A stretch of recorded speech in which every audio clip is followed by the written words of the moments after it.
لەگەڵ هۆشەنگ محەممەد لەناو یەکێک لە 4 حەوزە ماسیەکەی خانەوادەکەیانم کە زیاتر لە 10,000 ماسی لە نێو حەوزەکەیاندا بووە، بەڵام ڕێژەیەکی کەم نەبێت هیچیان بۆ دەرنەچووە.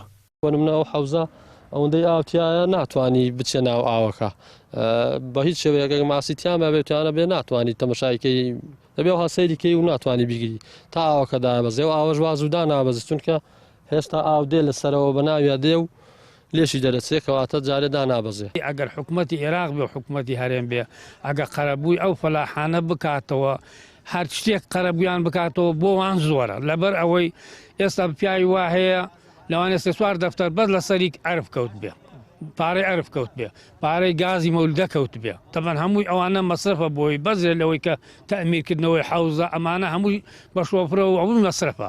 ئێرەیەشێک لەو ماڵانەیەکەوە بەهۆی بەرزبوونەوەی ئاستی ئاوی زەی بچووک زیانی بەرکەوتووە. لەناو ماڵەکە نزیک بە 2 مەتر ئاو چۆتە ناو تەواوی ماڵەکەوە و 3 مەتریش ئاوەکە ئاوی زەی بچووک لە ئاستی ئاسایی خۆی بەرزتر بۆتەوە کە ئەمەش بۆتە هۆکاری ئەوەی زیانێکی زۆر بەردانیشتوانی ناوچەکانی تەقتەق و دەوروبەری بکەوێت. بە دیاریکراویش ئەو کەسانێکەوە حەوزی ماسیان هەیە و ماسی بەخێو دەکەن. لەگەڵ دلێر خالید چوین بۆ ئەو خانووەی کەوا زیاتر لە 2 مەتر ژێر ئاو کەوتووە و هیچ شتێکی بۆ دەرنەچووە. ئەو دەڵێت ئەو کاتەی لافاوەکە هات زۆر بە زەحمەت توانیمان خۆمان ڕزگار بکەین. کاتێک گوتیان ئەو ئاوەکە پشتی لێتان گرتووە بە سەریعی ینی ئاوەکە لە پشتی ئەمەوە سوڕابەوە بەس گەیشتە ئەوەی بەپەلە خۆمان دەرکەین ئەگەرنا ینی خۆشمان مەترسی دەکەوتە سەر ژیانمان لەبەرەوە بە پەلەپەل خۆمان دەرکرد کە تووشی کارەساتێک نەبین و چونکە هەر چوار دەورمان بۆ ئاو بەردەممان جۆرێک لە ترسناچی و ئاها لە فلیمەکان شتت بینی زاریوە زۆرێک لە شتی ئەو هابوو کارەبانە بوو تاریک بوو ئاوەکە ڕەنگێکی سووری خوێنی هەبوو.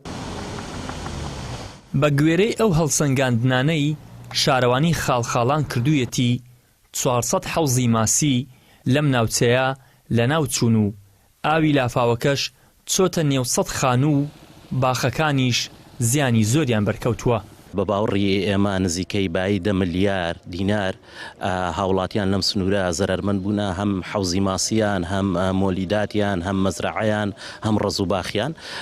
ئێمە لێرەوە داوا لە هەردوو حکوومەت هەم حکوومەتی عێراق هەم حکوومەتی هەرێمەکەین ئەگەر قەرەبوویەکی ڕەمزیش بێ بتوانن قەرەبووی ئەم هاوڵاتیانە بکەنەوە چونکە هەمووی خەڵکی فەقیر و هەژار و کەم دەرامەتن.